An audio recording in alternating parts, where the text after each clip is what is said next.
They fired her for being too old. The next day, she bought their entire company and fired them all. The air in the Thorne Holdings executive boardroom was thick with an almost palpable tension, a blend of anticipation and thinly veiled ambition. It clung to the polished mahogany table, permeated the expensive leather chairs, and seemed to vibrate with the unspoken promises of a new, ruthless era.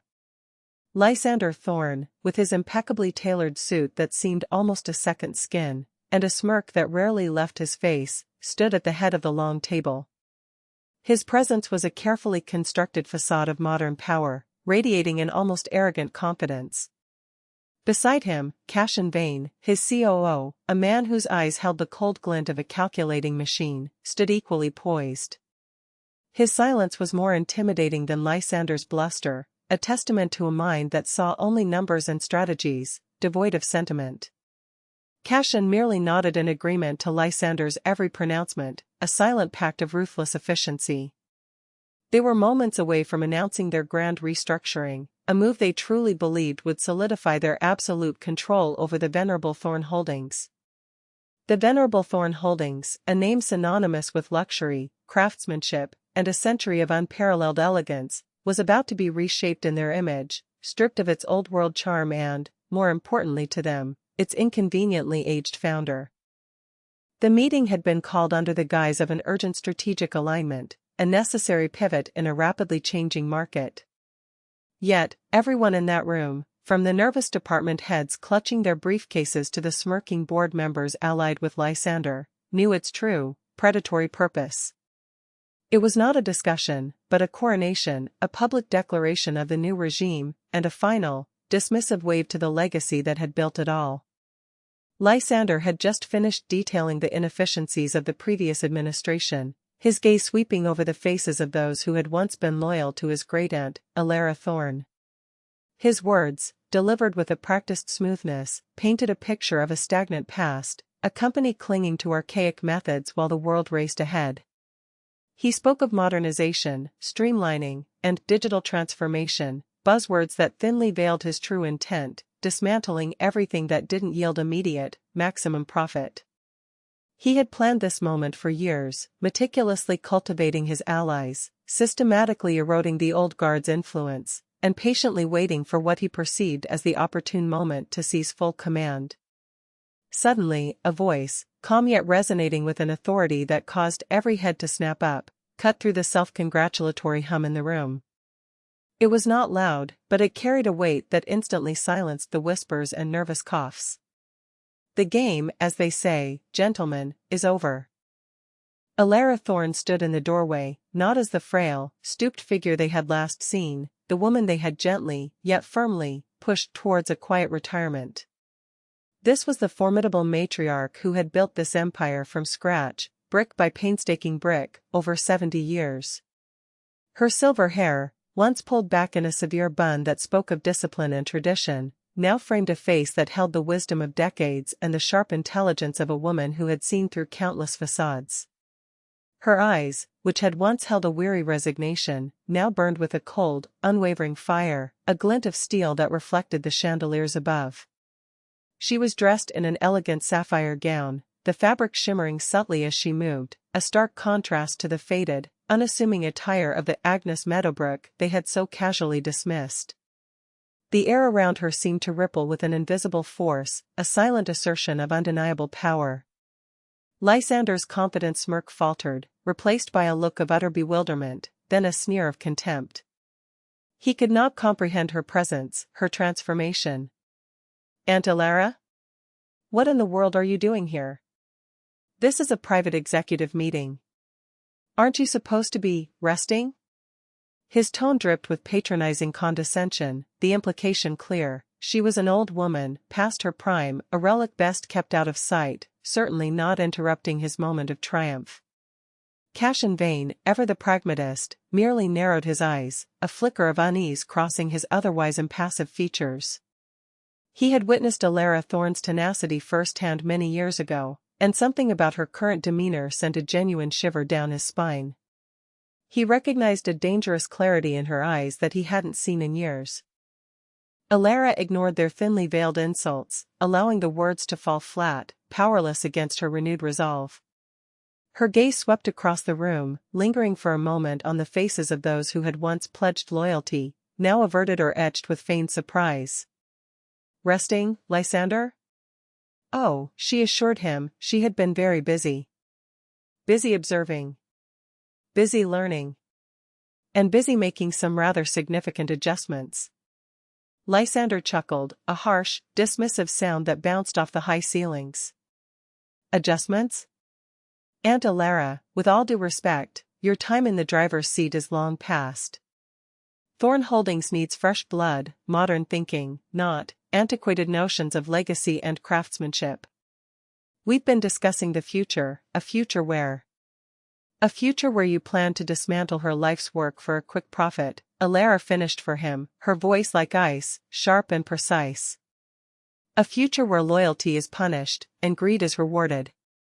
A future where the very soul of Thorn Holdings would be sold piece by piece, stripped of its essence and its history."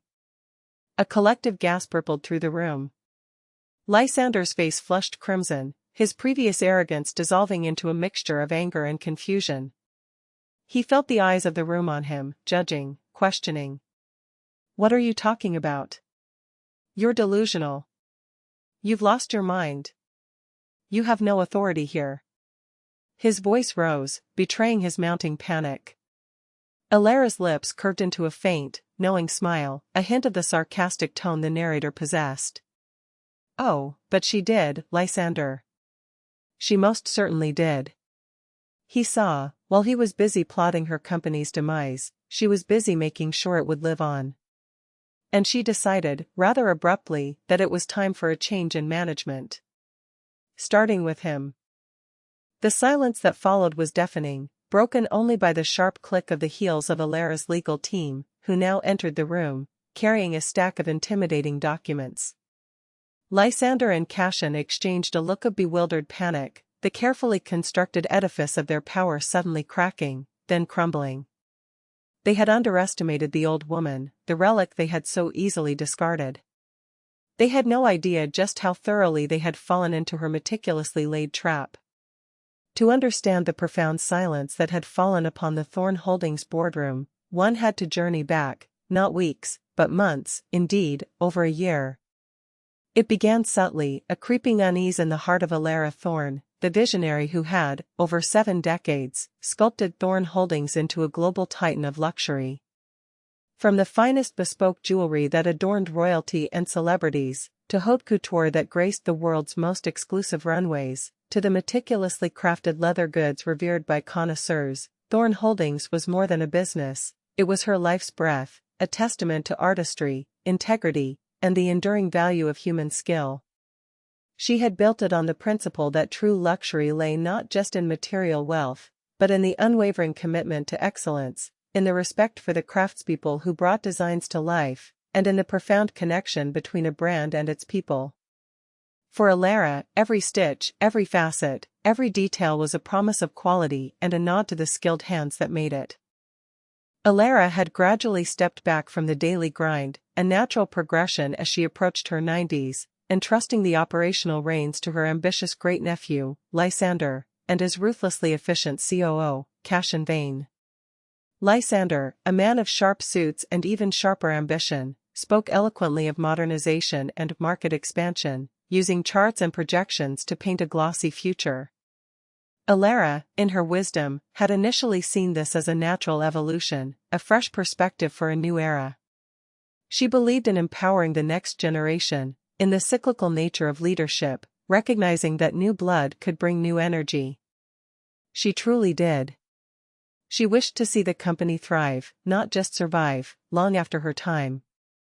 But as the months turned into a year, subtle shifts began to disturb her carefully cultivated peace.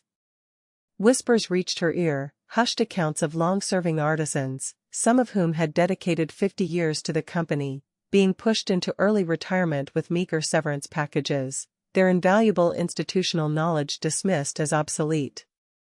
She heard of the quality of materials being quietly downgraded for marginal cost savings, of cheaper suppliers being favored over the long-standing, trusted partners who upheld Thorne's exacting standards.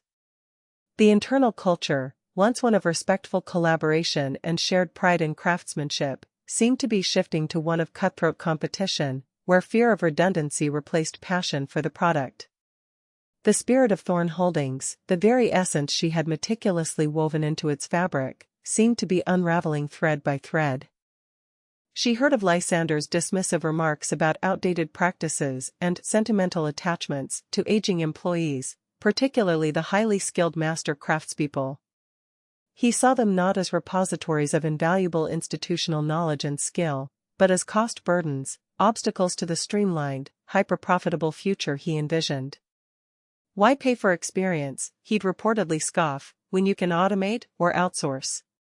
Cashin, ever the colder, more calculating mind, was the architect of these plans, presenting spreadsheets that coldly quantified the benefits of such ruthless efficiency, of maximizing shareholder value at any cost. Elara, watching from a distance, felt a profound sense of betrayal, a cold knot forming in her stomach. It wasn't just the company's legacy at stake, it was the very values she had instilled, the human dignity she had always upheld. The final straw came in a series of leaked documents, anonymously slipped under her door by a loyal, but terrified, mid-level manager, a young woman who had seen the integrity of the company she loved eroding before her eyes.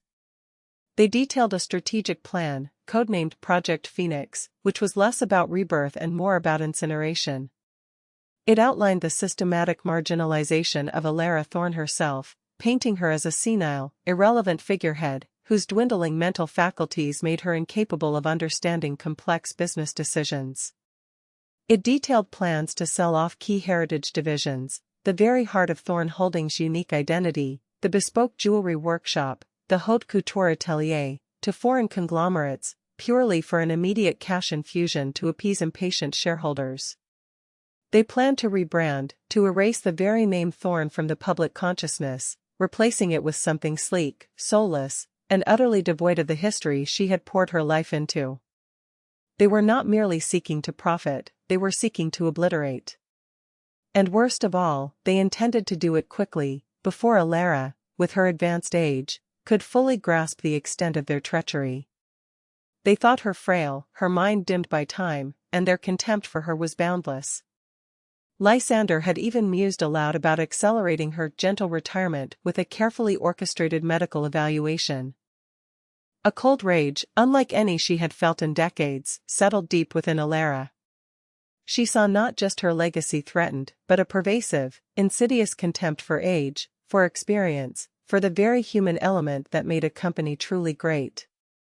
Lysander and Cashin were not just ambitious, they were predatory, devoid of empathy, utterly convinced of their own superiority and the obsolescence of anything that predated their arrival. They saw the world through the narrow lens of quarterly reports and stock prices, blind to the intangible values that truly sustained an empire. They had not only targeted her company, they had targeted her very being, her identity. It was then, in the quiet solitude of her study, surrounded by the echoes of a century of excellence, the scent of aged leather and fine paper filling the air, that a radical, audacious plan began to form in her mind. A direct confrontation would be futile, they would merely dismiss her as a senile old woman, clinging to power, easily discredited. No, she needed to see it, to feel it, to experience their contempt firsthand, as one of the obsolete individuals they so readily discarded. She needed to become invisible, to strip away her power, her name, her history, and see if the company she had built, and the family she had raised, would recognize a flicker of humanity, or simply trample it underfoot. She would become Agnes Meadowbrook. The transformation was meticulous, almost theatrical in its precision. Her personal security team, fiercely loyal to her for decades, were sworn to secrecy, their silence ensured by unwavering trust and a healthy understanding of the stakes. They sourced a humble, unassuming wardrobe from charity shops and discount stores, sensible, comfortable shoes that offered no hint of luxury, shapeless cardigans in muted colors, spectacles that magnified her eyes, and a simple, somewhat drab wig that dulled her vibrant silver hair to a nondescript gray. She practiced a slightly stooped posture, a slower, more deliberate gait, a hesitant manner of speaking that belied her razor-sharp intellect. She developed a believable backstory, a recently widowed office worker, perhaps with a touch of early-stage memory issues, looking for a simple, undemanding job to pass her remaining years, a life that had always been on the periphery. Fake references were meticulously crafted, a fabricated work history in forgotten archives and defunct small businesses, all designed to make her appear utterly unremarkable, easily dismissible, and precisely the kind of burden Lysander and Cashin despised. It was a plunge into the unknown, a deliberate act of self-effacement. It was a test, not just of her family, but of the very soul of Thorn Holdings. Could the rot truly have spread so deep? Could the values she had instilled be so easily discarded, so thoroughly forgotten by those who now steered the ship? The irony of the situation was not lost on her. They were meticulously planning to retire her, to usher her gracefully, or not so gracefully, into irrelevance, while she, with a glint of amusement in her knowing eyes, was already deep into her own plan to reclaim everything they sought to destroy. She was playing a long game, a game of calculated observation, waiting for the precise moment to reveal the true depth of their treachery, and the true power of a woman they had underestimated beyond measure. The transition from Alara Thorne, the revered matriarch, to Agnes Meadowbrook, the unassuming senior citizen, was disorienting for the protagonist, yet strangely liberating. It was like shedding a heavy cloak of expectation and responsibility, donning instead the invisibility of perceived insignificance. She felt the subtle shift in how people looked at her, or rather, how they didn't look at her. The world, once a stage where her every move was scrutinized, now simply moved past her, oblivious. This was precisely the vantage point she needed to observe the true state of her company, unfiltered by the deference her name commanded. Her first encounter with the new regime, as Agnes, came during a series of interviews for a low-level administrative assistant position, specifically, a data entry role in the neglected archiving department, a section that Lysander often spoke of eliminating entirely. The interview panel consisted of a stern-faced HR manager who looked perpetually annoyed, her expression broadcasting her exhaustion with the parade of unsuitable candidates, and, to Alara's grim satisfaction, Cashin Vane himself. He often sat in on interviews for even the most junior roles, apparently to weed out unsuitable candidates from the source, to ensure maximum efficiency from the ground up. Agnes, with her slightly trembling hands and a carefully cultivated air of mild confusion, presented her fabricated resume. It spoke of decades spent in various obscure administrative roles, none demanding, none recent, a life history designed to be utterly uninspiring. Cashin's eyes, devoid of warmth, scanned the document with a dismissive flick of his wrist, as if brushing away dust. He barely looked up when he addressed her, his gaze fixed on the paper, not the person. "Ms. Meadowbrook," he stated, his voice flat, emotionless, "your experience, while extensive, appears dated. We're looking for someone with a strong grasp of modern digital systems, agile, quick to adapt. Can you tell me your proficiency with, say, cloud-based data management or predictive analytics software? Our systems are cutting edge, designed for speed." Agnes blinked slowly, feigning a slight tremor in her voice, a nervous fidget of her hands. "Oh, dear. Cloud-based, you say? Well, I've certainly managed many a file cabinet. And I'm quite adept with a typewriter, if that helps. My fingers are still nimble, you see, for sorting." She offered a small, hopeful smile that quickly faded under Cashin's unblinking stare. A flicker of annoyance crossed Cashin's face. He exchanged a brief, telling look with the HR manager, a look that clearly communicated, another one. "A waste of time. Ms. Meadowbrook, we appreciate your interest, but Thorn Holdings operates at the cutting edge. We require individuals who can integrate seamlessly into our high-speed, dynamic environment. We need productivity, efficiency. I'm afraid your pace might not be suitable."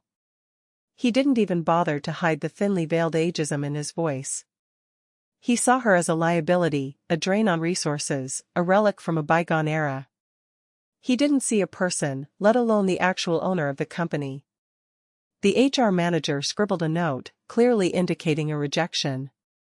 Despite their obvious reluctance, perhaps due to a diversity quota they were forced to meet, or a brief moment of misguided charity from a junior HR member, Agnes was offered a short trial period.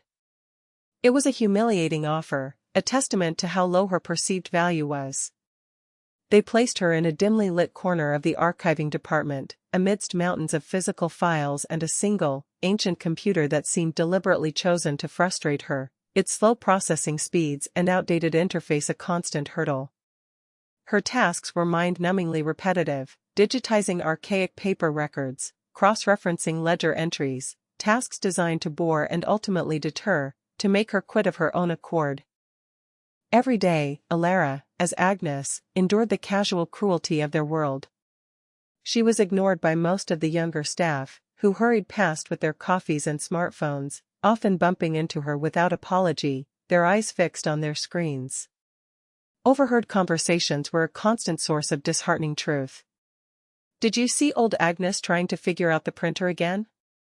Pathetic, she's so slow," a young intern giggled to a colleague, loud enough for Agnes to hear. "Lysander wants to optimize the legacy staff," another whispered in the break room, meaning anyone over 50 is probably on the chopping block. Too expensive, too slow, too resistant to change. Lysander himself would occasionally sweep through the department, his gaze never quite meeting Agnes's, as if she were part of the furniture.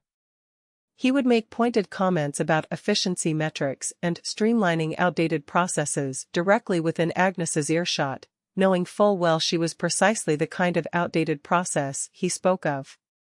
"Some people," he'd declare loudly to Cashin, who merely nodded, a grim echo of his master's sentiment, "just can't keep up with the demands of the digital age. We can't afford to carry dead weight, Cashin. Not if we want to remain competitive in this market." The words, though not directly addressed to her, were a clear, stinging indictment of her very existence within their corporate structure. Agnes would merely nod meekly, feigning a slight confusion, allowing the insult to wash over her, adding another drop to the overflowing cup of her resolve. Each slight, each dismissal, cemented her conviction.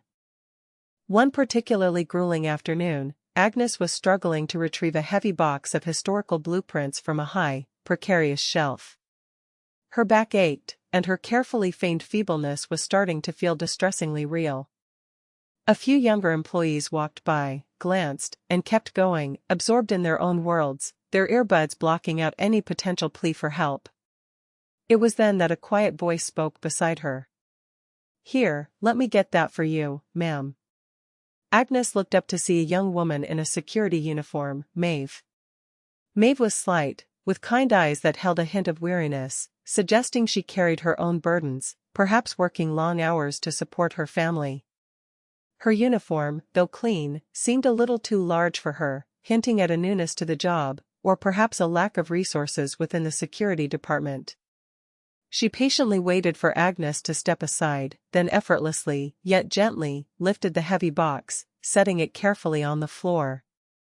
She did not ask for thanks, nor did she expect it. "Oh, thank you, dear," Agnes said, genuinely surprised by the unsolicited kindness, a rare commodity in this sterile environment. "That was very thoughtful of you. My back isn't what it used to be." Maeve smiled, a genuine, unforced smile that reached her eyes. "No problem, ma'am. Just doing my job and helping out where I can. It's tough sometimes, these old archives." She didn't linger, just offered the simple act of assistance, then continued on her rounds, her footsteps soft and efficient. It was a tiny ripple of warmth in a sea of corporate indifference, and Alara, as Agnes, noted it carefully, a faint spark of hope igniting within her. Days later, after a particularly harsh dressing down by Cashin for a supposedly slow data entry, a task he had deliberately made more complicated, Agnes sat at her desk, feeling a manufactured but potent wave of dejection. Cashin had made it clear that her trial period was nearly over, and her performance was unsatisfactory. He had given her a tight deadline, then provided outdated software, knowing she would struggle. She had played the part of the heartbroken, confused old woman well, but the words still stung, even knowing they were false. The blatant disrespect was palpable. Suddenly, a warm, ceramic mug was placed on her desk, its warmth radiating into the cold, archival air. Maeve stood there, her expression one of quiet concern, her eyes sympathetic. "You look a bit down, ma'am," Maeve said softly. "I just made some tea in the break room. Thought you might like a cup. It's chamomile, good for the nerves." Agnes looked at the steaming mug, then at Maeve's gentle face. "Oh, Maeve, you're too kind. Thank you." She truly appreciated the gesture, the simple human connection. "It's nothing," Maeve replied, but her eyes held a deeper understanding, a shared empathy for the struggles of those at the bottom of the corporate ladder. "This place can be a bit much sometimes. Especially for new folks, or those of us who aren't quite fitting in with the new vision. She paused, then added, "Don't let them get to you, ma'am. You're doing your best, and that's all anyone can ask." Maeve's words, simple and heartfelt, resonated deeply within Alara. This young woman, likely struggling herself on a security guard's meager salary, constantly on her feet, still possessed a fundamental decency that Lysander and Cassian utterly lacked. Maeve saw a fellow human being, not a metric, not a burden, not a disposable asset. She was the flickering candle of human kindness in the cold, corporate darkness, a reminder that not all was lost. This small act of empathy solidified something profound within Alara. If there were still people like Maeve working within Thorn Holdings, then the company, its true spirit, was not yet entirely lost. It was still worth fighting for, not just for her legacy, but for their future. The ultimate catalyst, however, came unexpectedly. Agnes had been sent, as a final, degrading task, to sort through some old, dusty files in a neglected storage room adjacent to Lysander's private office. The door was usually locked, a haven of executive privacy, but on this particular day, perhaps due to oversight or sheer arrogance, it was left ajar. The voices, Lysander's and Cassian's, drifted through the thin wall, clear and chillingly audible. "The old hag's completely clueless," Lysander scoffed, a venomous edge to his voice. "Barely understands email. She won't know what hit her when we announce Project Phoenix. Her few remaining board loyalists are crumbling, and the new ones are firmly in our pockets. We'll vote her out in 2 weeks, claim she's medically unfit for the role, cite her supposed forgetfulness. And the assets?"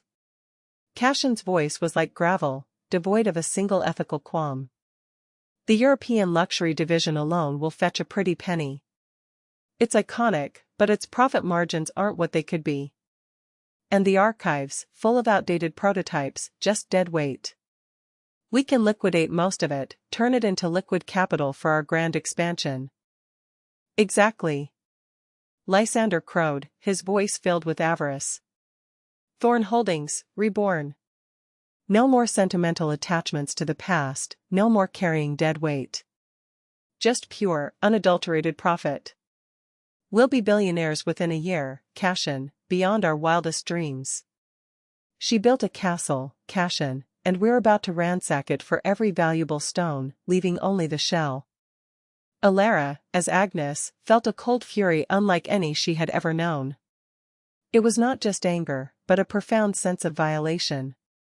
They weren't just discussing her removal, they were planning the methodical dismemberment of her life's work, the destruction of a legacy built on integrity and passion. They saw her, and everything she created, as nothing more than a resource to be exploited, then discarded. The very next day, as if on cue, Agnes was summoned to HR. Lysander and Cassian sat across the table, their faces impassive, a practiced mask of professional detachment. The HR manager fidgeted nervously in the corner, avoiding eye contact. "Ms. Meadowbrook," Lysander began, his voice devoid of any warmth, a cold, dismissive tone, "we've concluded your trial period. While we appreciate your effort, it's become clear that your skills are simply not aligned with the demands of a modern, fast-paced corporation like Thorn Holdings.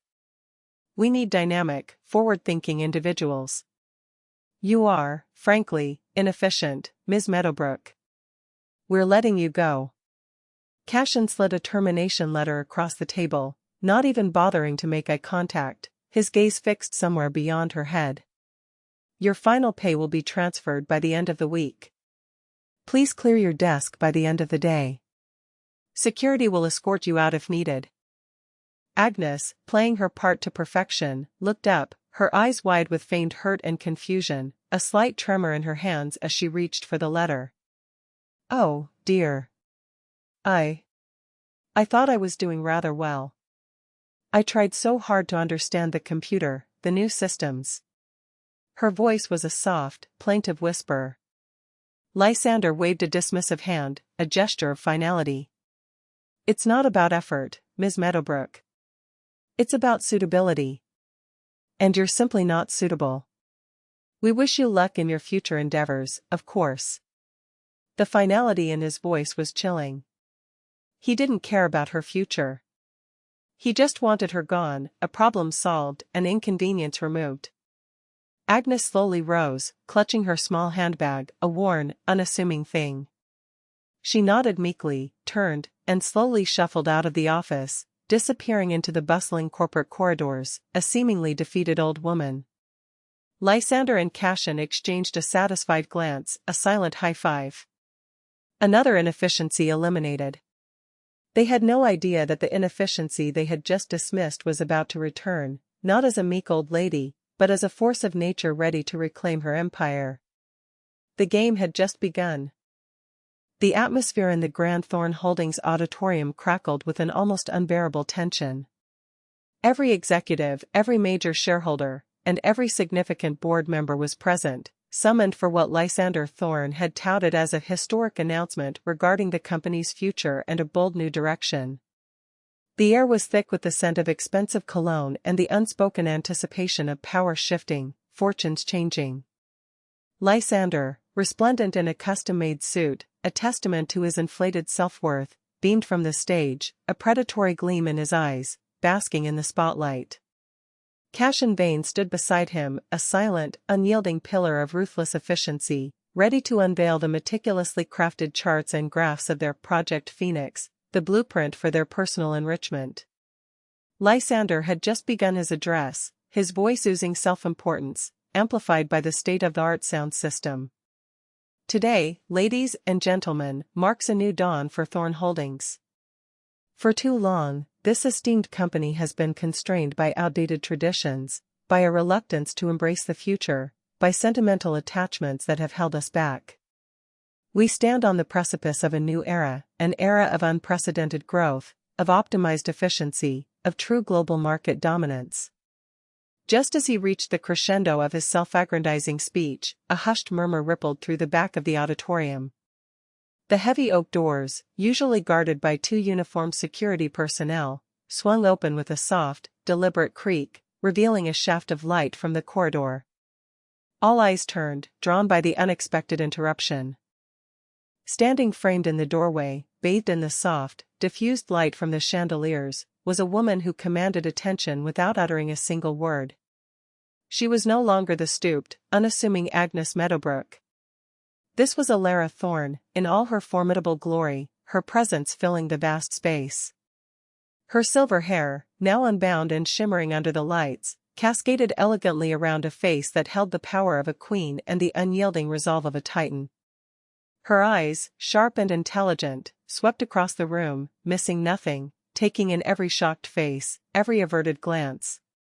She was dressed in an exquisite, bespoke suit of deep emerald silk, impeccably tailored, exuding an aura of undeniable power and timeless elegance, a stark contrast to the sterile modernity Lysander represented.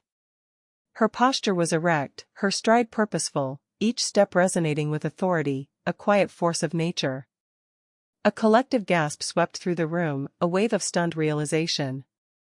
Confusion quickly morphed into disbelief, then a dawning horror on the faces of Lysander and Cashin. Lysander's mouth, mid-sentence, hung agape, his carefully rehearsed speech forgotten. His confident smirk vanished, replaced by a mask of utter bewilderment, then a sickly pale complexion that spoke of impending disaster. Cashin, ever the stoic, finally betrayed emotion. His eyes widened almost imperceptibly, a flicker of genuine fear crossing his typically unreadable face. They had, just yesterday, dismissed her as a senile, expendable old woman. And now, here she was, radiating an undeniable power that dwarfed their own, a living embodiment of their greatest miscalculation. Elara walked down the aisle, her presence filling the vast room, drawing all eyes like a magnet. She was flanked by two stern-faced lawyers, each carrying a heavy briefcase that seemed to hum with silent authority, and followed by a small entourage of personal security personnel, all impeccably dressed and radiating an aura of quiet competence, their gazes alert. The murmurs grew louder, a cacophony of whispers and gasps. Is that Elara Thorne? But she was so frail. I heard she was ill. What in the world is happening? She reached the front row, directly in front of the stage where Lysander and Cashin stood frozen in disbelief, like statues carved from their own hubris. Her gaze, cold and piercing, locked onto Lysander, holding him captive. Her voice, clear and resonant, sliced through the stunned silence, a surgeon's scalpel cutting through the pretense. Good morning, gentlemen, Elara said, her tone calm, yet holding an undeniable edge of steel. Or perhaps, for some of you, it will soon be a very long, dark evening. Lysander finally found his voice, a strangled, disbelieving croak. His bravado had completely evaporated. Aunt Elara? What is the meaning of this? You cannot simply intrude upon a board meeting. You've been retired. This is highly irregular. He tried to regain his composure, to assert his authority, but his voice trembled betrayingly, exposing his fear. Elara's lips curved into a faint, knowing smile, a smile that held both triumph and a touch of the narrator's sarcastic irony. Retired, Lysander? Oh, on the contrary. She had been very busy indeed. Busy observing the true nature of the current management. Busy witnessing the systematic dismantling of everything Thorne Holdings stood for. Busy learning just how far greed and disrespect could lead those she once trusted, those she had given so much to. Her gaze flickered to Cashin, who now looked as if he had seen a ghost, his usual composure utterly shattered. One of her lawyers, a tall, imposing woman with an air of absolute competence, stepped forward, placing a thick stack of documents onto the podium with a decisive thud that echoed through the silent auditorium. Mr. Thorne, Mr. Vane, and esteemed board members, the lawyer announced, her voice formal and unwavering, cutting through the last vestiges of doubt, I am here today to confirm that Ms. Elara Thorne has, as of this morning, acquired the controlling interest in Thorne Holdings. Through a series of strategically executed private market transactions and the immediate conversion of previously held preferred shares, Ms. Thorne now holds a 51% majority stake in the company. All prior agreements regarding her executive retirement and any proposed strategic divestitures, including Project Phoenix, are hereby rendered null and void, effective immediately. The words hung in the air like an executioner's pronouncement. A stunned silence descended, thicker than before, a collective holding of breath. Then, a wave of shock, disbelief, and outright panic erupted. Shareholders began to whisper frantically, their investments suddenly jeopardized. Board members exchanged terrified glances, realizing their own complicity and impending downfall. Lysander's face, already pale, went ashen, drained of all color. What? That's impossible. You don't have the capital. The shares were locked, tied up in the trust. Project Phoenix was already set in motion, irrevocable. He gestured wildly at the empty stage where his presentations lay waiting, now a monument to his shattered ambition. Elara stepped closer, her eyes blazing with an unyielding fire. You thought she was a senile old woman, Lysander. You thought she was too slow, too blind, too outdated to see his machinations. You thought you could dismiss her, literally and figuratively, and then plunder her life's work. But while he was busy counting his chickens, she was busy rebuilding the nest, and then some. Every cutback he made, every asset he undervalued, every inefficiency he tried to eliminate, she saw it. She felt it. From the bottom up, through the eyes of Agnes Meadowbrook.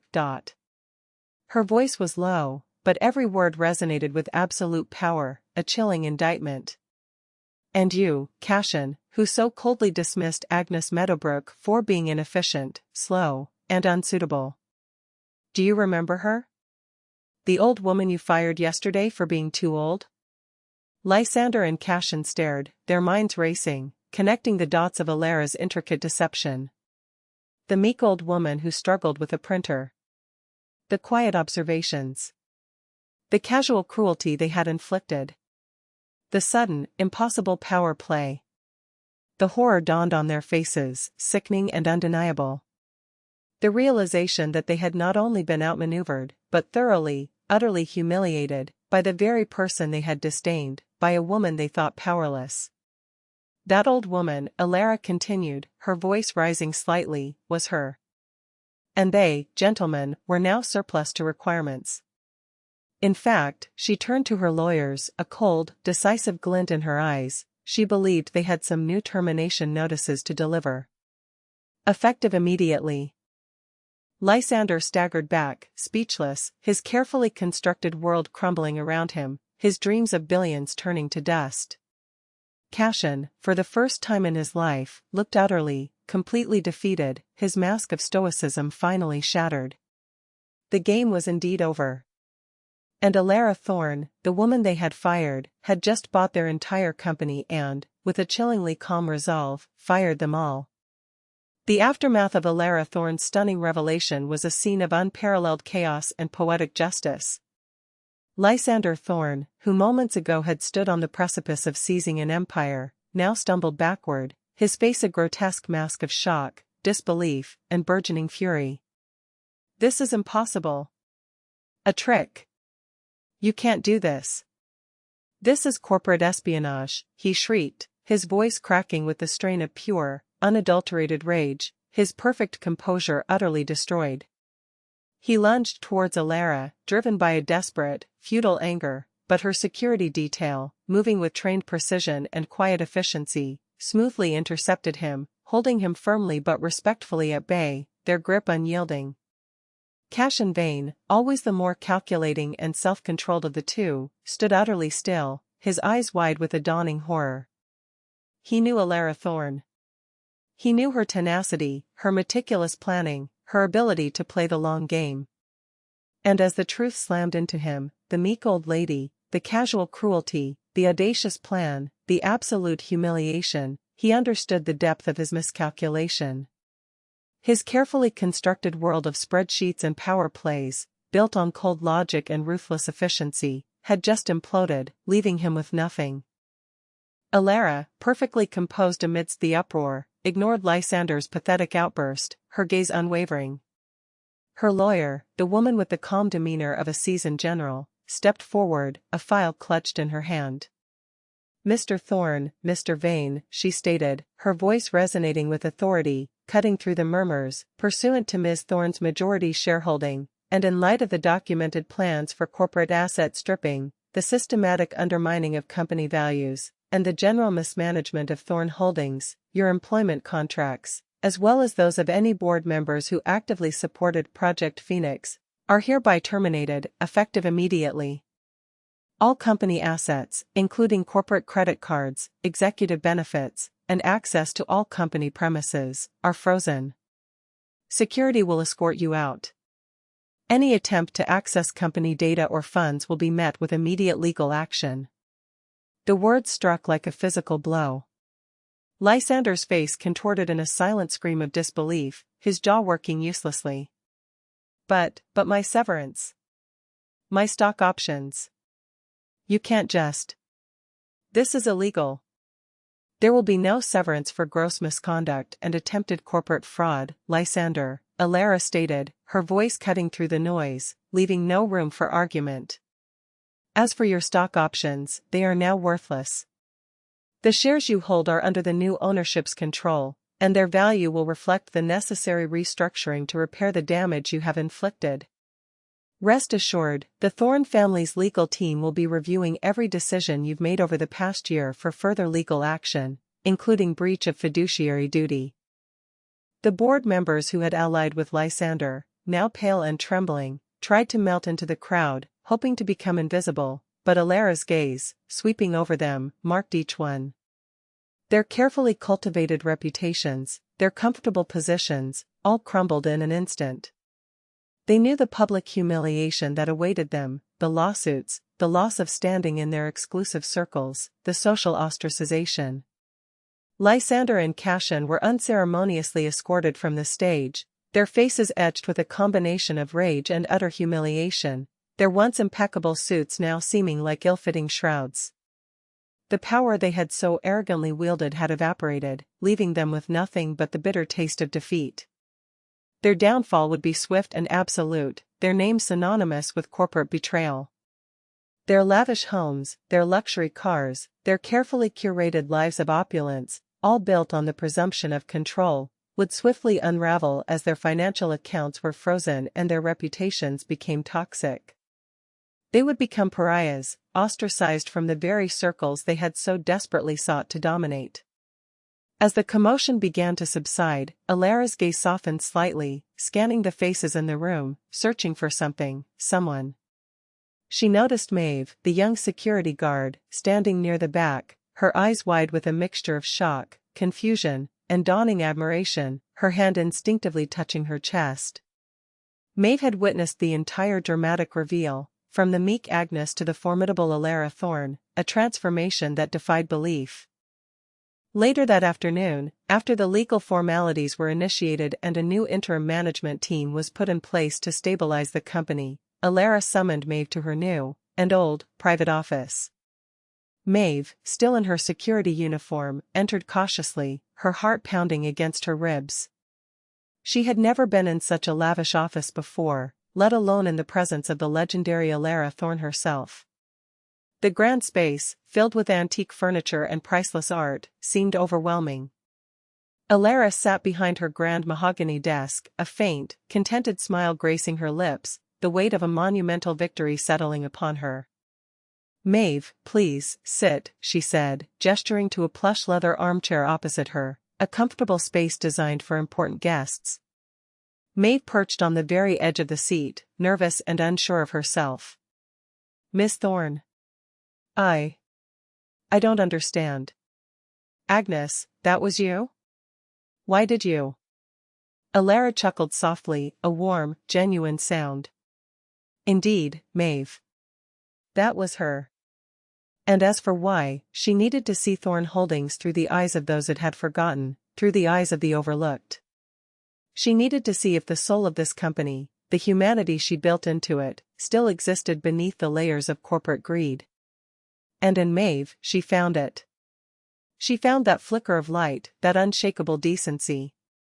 Maeve blinked, tears welling in her eyes, overwhelmed by the revelation. "Me? But I just gave you some tea. And helped with a box. It wasn't anything special." "It was more than that, Maeve," Alara said, her voice sincere and firm. In a place where kindness was considered a weakness, where indifference reigned supreme, Maeve showed compassion. Where others hurried past, Maeve offered warmth. While others saw an old woman to be ignored or dismissed, Maeve saw a fellow human being who needed a moment of decency, a simple act of shared humanity. That, Maeve, is the true wealth of Thorne Holdings. And it is a quality far more valuable than any quarterly profit, any stock price.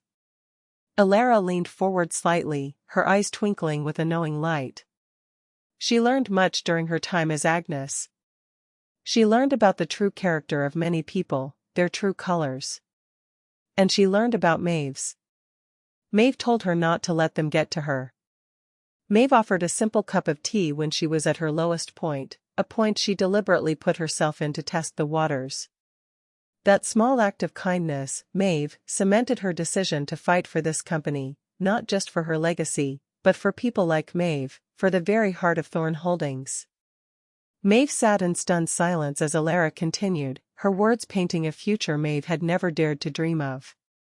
Maeve, she remembered Maeve telling her once that she was trying to save money for her younger sister's university tuition, and to help her parents with their ongoing medical bills.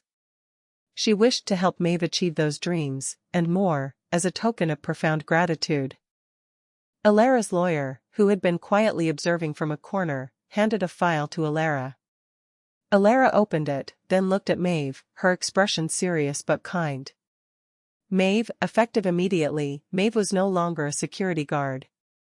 She was promoted to head of corporate social responsibility, a new department within Thorn Holdings dedicated to employee welfare, community engagement, and ensuring their values were upheld in every aspect of the business. It would be a challenging role, but Alara had no doubt Maeve possessed the integrity and empathy required. Maeve gasped, tears streaming down her face, her hands trembling. Head of Miss Thorn, I don't have the experience. I'm just a security guard, a high school diploma. Maeve had the heart, Alara countered gently, and that was more experience than any business degree could provide in this particular role. Maeve would receive all the training and support she needed. Furthermore, Alara continued, her voice soft but firm, as a token of her personal gratitude for Maeve's unwavering kindness, Alara had arranged for a substantial trust fund to be established in Maeve's name, sufficient to cover Maeve's sister's full university scholarship, Maeve's parents' medical expenses, and secure a comfortable home for Maeve and her family. No strings attached. Consider it the universe's way of returning the kindness Maeve so freely gave, a ripple effect of her simple humanity. Maeve was utterly overwhelmed.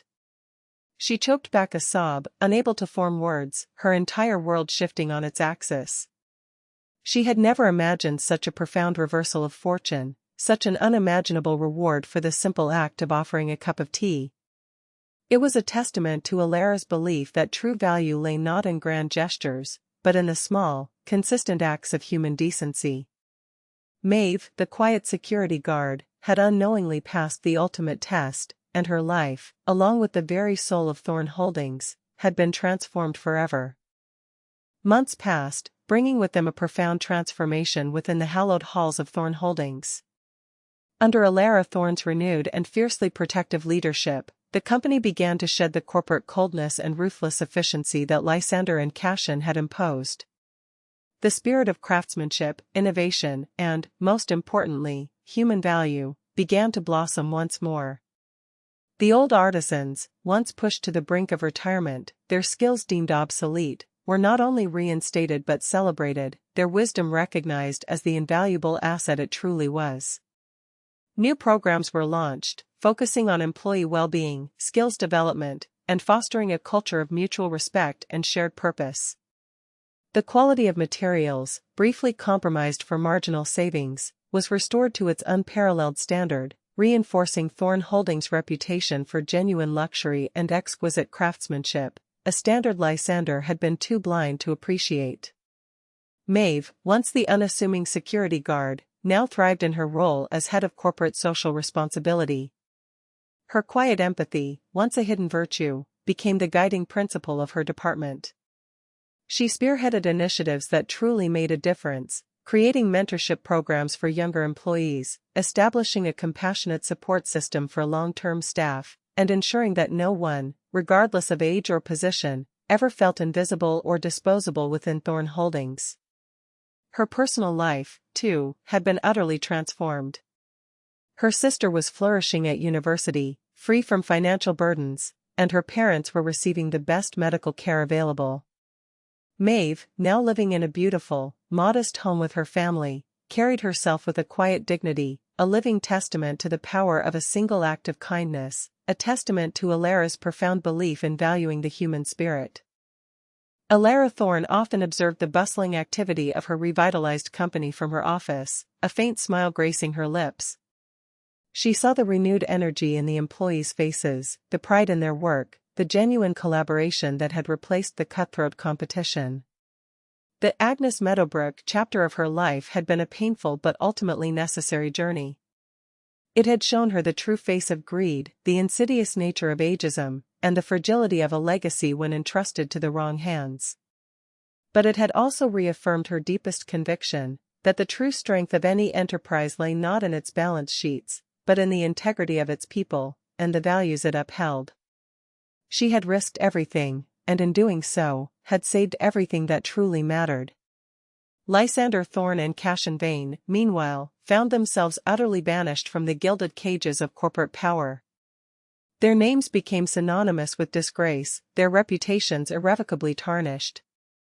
Lawsuits mounted against them, freezing their remaining assets, leaving them to grapple with the stark reality of their own ruin. They had scoffed at integrity, dismissed loyalty, and paid no heed to the quiet dignity of others. Now, stripped of their wealth and influence, they were left with nothing but the hollow echo of their own avarice, a stark reminder that what goes around, truly does come around. Their fall from grace was as public and humiliating as their attempted rise had been audacious. Elara had taught them a profound, unforgettable lesson, that true character shines brightest not in the spotlight of success, but in the shadows of adversity. Kindness, however small, however seemingly insignificant, always finds its way back, often in the most unexpected and life-changing ways. And greed, no matter how cunningly disguised or ruthlessly executed, invariably reaps its just, bitter deserts. For in the end, it is not the power one accumulates, but the compassion one extends, that truly defines a legacy. If you were captivated by Elara Thorne's incredible story of resilience, justice, and the ultimate triumph of kindness, then you're in the right place. Our channel is dedicated to bringing you more powerful tales just like this one, stories of people who faced adversity, overcame betrayal, and found their moment of profound vindication. Make sure to like this video if you were rooting for Elara's ingenious plan, and subscribe to our channel so you don't miss out on our next gripping narrative. Don't forget to hit that notification bell too, so you're always the first to know when a new story drops. And now, we want to hear from you in the comments below. What did you think of Elara's brilliant strategy to expose Lysander and Cassian? Have you ever witnessed someone being underestimated or unfairly dismissed because of their age or perceived weaknesses? What's the most surprising act of kindness you've ever witnessed, or perhaps even given? Share your thoughts and experiences with us, we love reading your insights.